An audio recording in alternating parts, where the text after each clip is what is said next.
What do the Tournament of Roses parade, federal U.S. fascism, environmentalist tyranny, ethics, and a great 19th century French economist have in common? If you watch the Rose Parade on January 1st, you might have an idea. Hi everyone, I'm Gardner Goldsmith for MRCTV. You know, if you enjoy the wonders of the Tournament of Roses parade each New Year's Day, then you might have noticed something awry on January 1st. It wasn't just the sight of horseback-riding U.S. Marines wearing masks in the open air while dancers and singers enjoyed life sans face diapers. And it wasn't solely the fact that chatterboxes on ABC have criticized people in Florida for holding open-air concerts, yet they celebrated the return of this great annual event in Pasadena. It came in the form of medical corporation Kaiser Permanente's float, which had the dubious distinction of being completely untenanted. That riderless float told us a few important things that imply, as the great 19th century French economist Frédéric Bastiat once said, what is seen and what is not seen. What was seen was a float entitled A Healthier Tomorrow.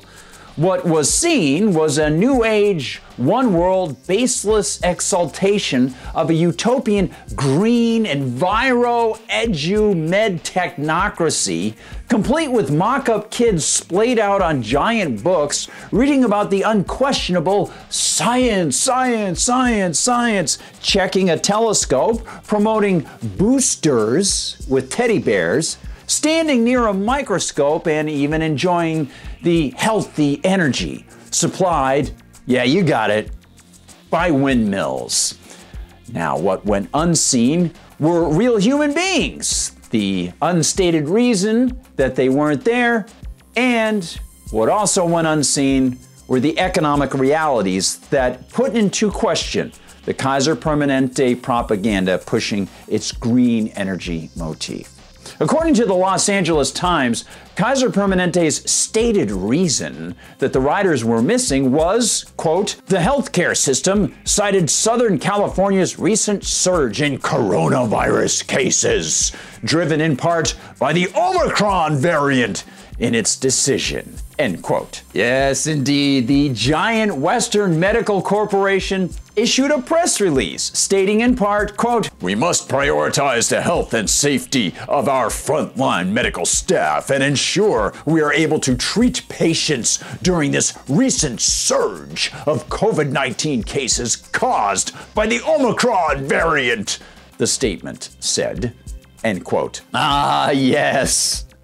But as it was with Maine, where Governor Janet Mills claimed that she was funneling National Guard members into medical facilities because of the swell of the Omicron patients that was just too great for faculty staff to handle, there's a lot that they're not saying.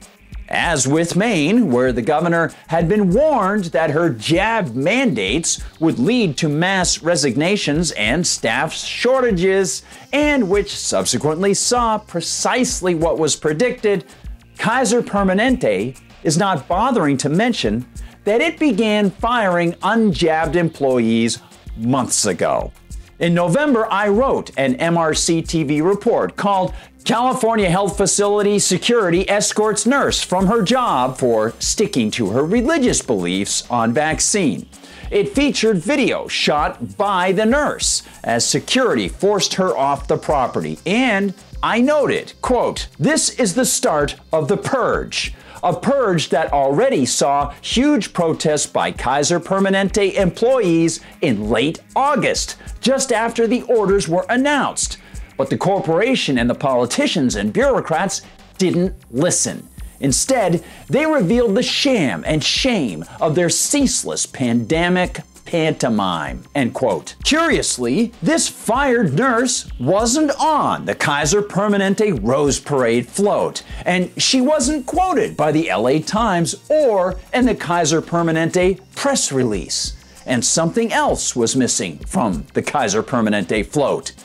The pretty creation lacked any semblance of economic reality about their green and so-called healthy tomorrow.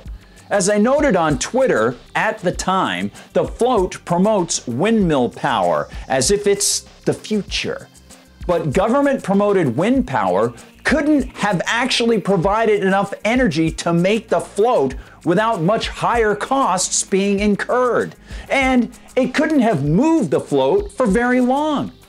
Everything from the vehicle propelling the float to the vehicles transporting all of its constituent parts to the vehicles transporting all the people who worked on it to the heat for the building in which the float was constructed to the machines on which it was designed to the glue for the decorations to the irrigation and chemical technology for the planting and growing and harvesting and storage of the flowers, seeds, and other natural materials used to make the float.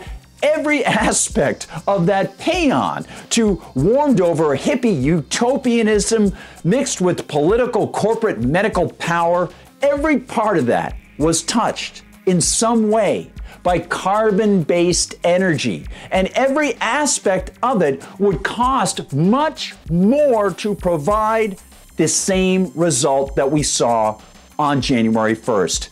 If, of course, the same result could be achieved at all with wind power. As folks in Texas discovered the hard way last year, wind turbines are inefficient and unreliable. The energy doesn't store as well as oil, gas, and coal, and the turbines themselves are not as enviro-friendly as Kaiser Permanente's core of corporate copywriters or their makers of the float might want people to pretend.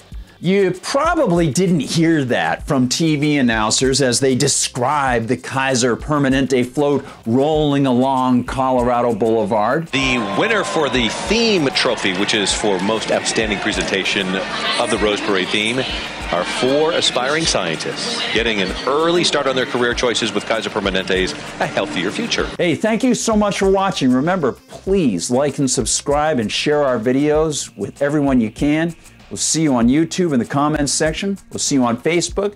We'll see you on Rumble. Remember, no censorship there. And MRCTV.org. Plus Instagram, TikTok, Parler, and yes, Twitter as well. And I'll see you on Gab. I'm at Gardner Goldsmith on Gab. Gardner, G-A-R-D-N-E-R Goldsmith.